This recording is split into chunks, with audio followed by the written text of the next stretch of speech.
What a game, dude. And just like it's been the last few years, capped off by the greatest kicker in the world, Mr. Chris Boswell himself. Coach Tomlin has something to say about our kicker. Oftentimes defines you, and I can't say enough about Boz. Man, our kicker is a serial killer. Man, he got a low pulse rate. He can't wait to deliver. I mean, what kind of compliment is that? Serial killer? It's the only time I've heard a serial killer being used in a very positive connotation, and that perfectly describes Boswell. Cold as ice runs through his veins, and once again, he came through with the 60-yarder. But before we even delve into that, what is your biggest takeaway from the game, CB? I think when I look at this, it's a way of winning this game and coming up and figuring out a way to get out of that stadium with a victory, even though the stats and everything else was leaned heavily towards the Jets' favor, but they figured out a way to win. And ultimately, the difference in this game was the turnover that was created, giving the offense a short field and them being able to put that in for a touchdown. That was the turning point of the game. And ultimately, now we're celebrating this. Of course, we look at Boz, which we got to pay the man. This is got to pay that man. Pay that man.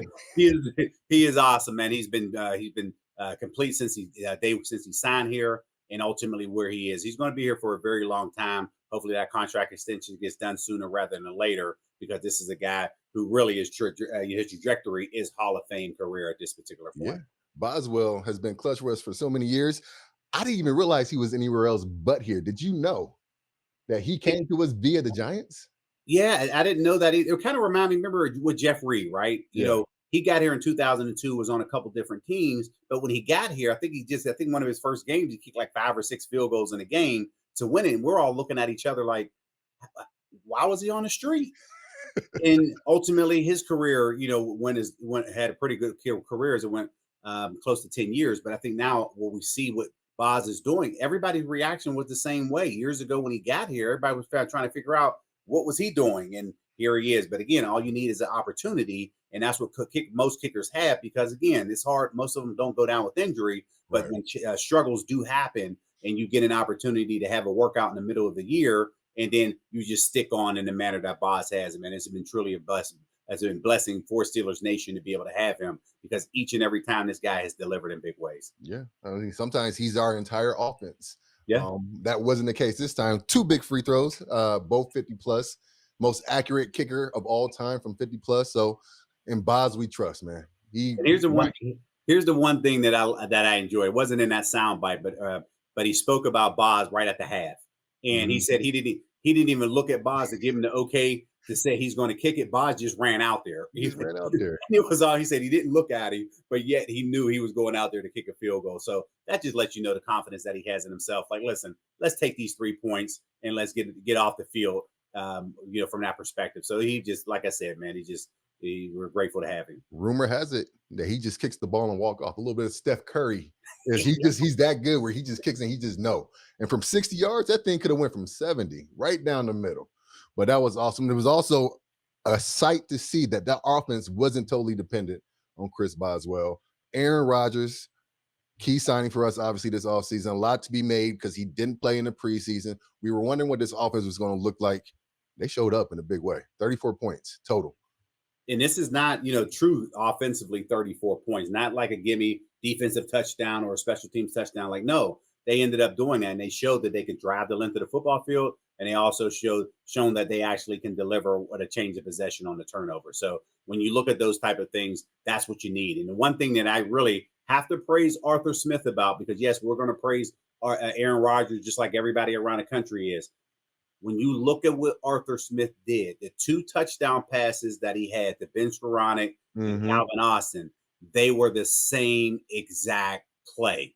When most people, you get coordinators, they kind of get in their own way and be like, hey, I called that before, I can't call it again. And that's where you look back. When you go back and look at that, Trai, the same formation right around the same part of the field, and he has Skoranek on the over route, and then he comes right back and hits Calvin Austin on the touchdown as well. So hats off to Arthur Smith for not getting in your own way. Saying whatever worked, we're going to continue to stick with it, because you call it twice, 2 different results. Yeah, that's my dog in the background. But yeah, Like he gets a lot of credit for that. A lot of times coaches get in their own way. Keep things simple. If it worked once, it probably can work again. And a guy like Aaron Rodgers went to two different options on that route too. First time he had Ben coming across the middle, Fort Wayne's finest, baby. Fort Wayne again showing up. Ben Skoranek with the first touchdown and the fumble recovery. Just to let you know, 260 showed up once again. And then Hey, before you go to then, I just want to highlight, you've been speaking about Ben Skoranek for a long time. It's not just this week. It's been at least a month that you've been hyping him up. Crucial. We had him. He came to the team last year via, I think he was in LA when he got drafted. And then he was somewhere before he got into Pittsburgh. But definitely, we love him in Pittsburgh. He has some Steelers roots. Actually, his dad's from Erie, PA. So it's good for him to show up in a big way and come up with some big old plays. Here's the one thing that I enjoy. The one thing I enjoy is a year ago, they opened the season opener in Atlanta, and he made a huge special teams play. And Coach Tomlin didn't even know his name. He just said, it was the other gunner that made a play. Now we fast forward a year from now. Not only did he continue to make plays in special teams, now he's contributing on the offensive side of the ball. Look, we had our predictions. You had Jonnu scoring first. I had Darnell Washington scoring first.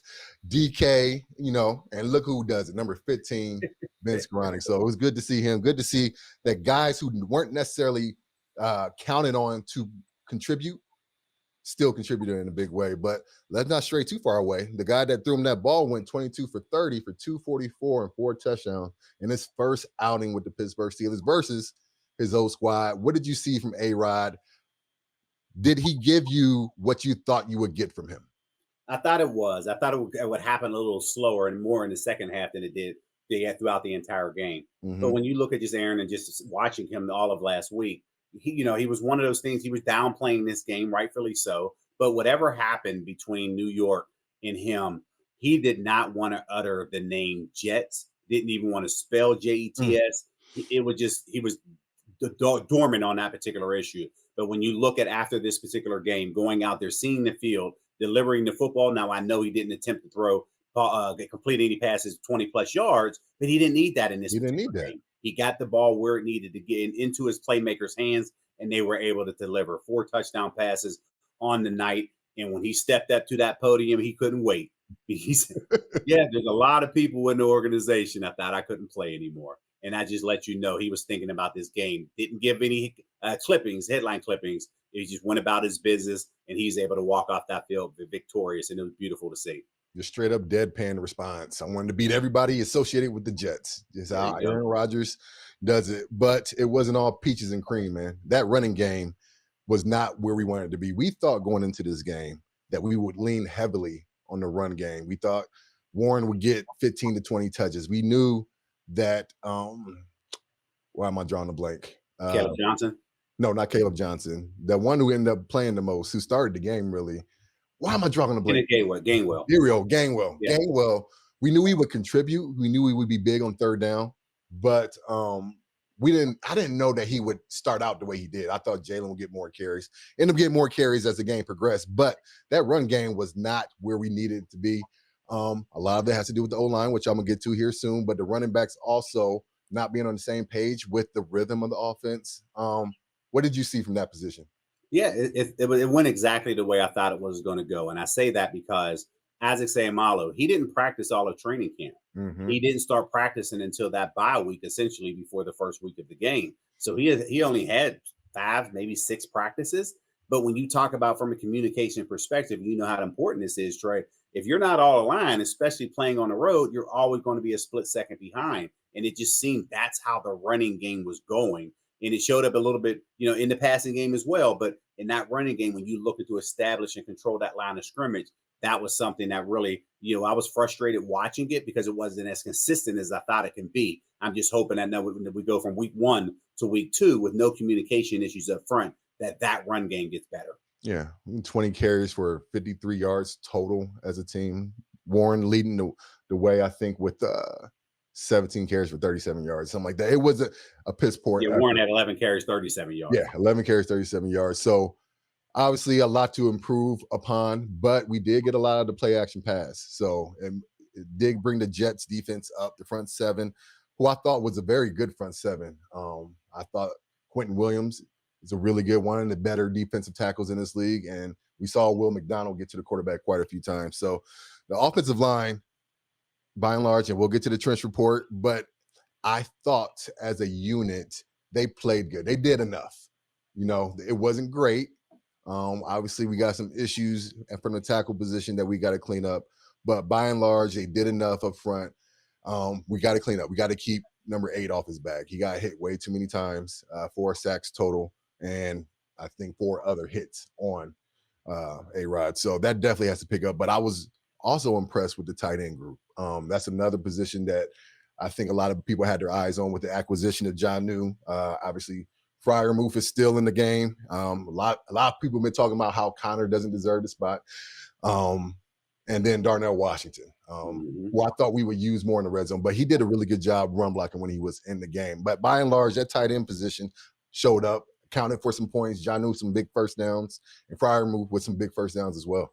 He was, and that one of Aaron's touchdown passes was through Jonnu Smith. Obviously, a quick little shovel pass there to get him to along the right side.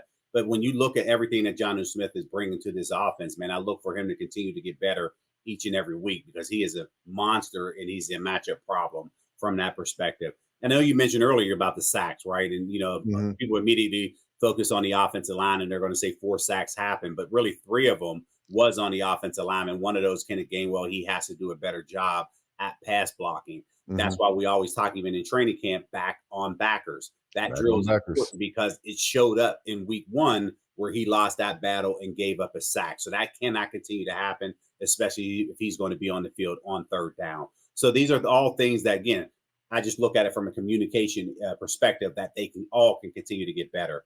And I know talking about those tight ends, we're going to get them more involved. They're going to be in more. But again, you have to be able to pick up more first downs and get into rhythm early. Yeah, we started out good, I think, picking up the first 3 3rd down conversions, but then I think we were only like 1 for 7 for the rest of the game. And obviously the tight end is going to play a large part in that. But all in all, the offense put up 34 points, scored more points than the other team.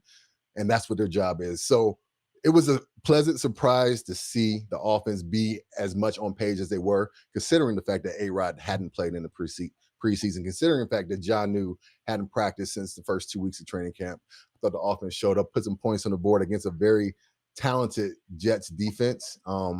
DK was as advertised. He is a presence out there, so it's good to have him.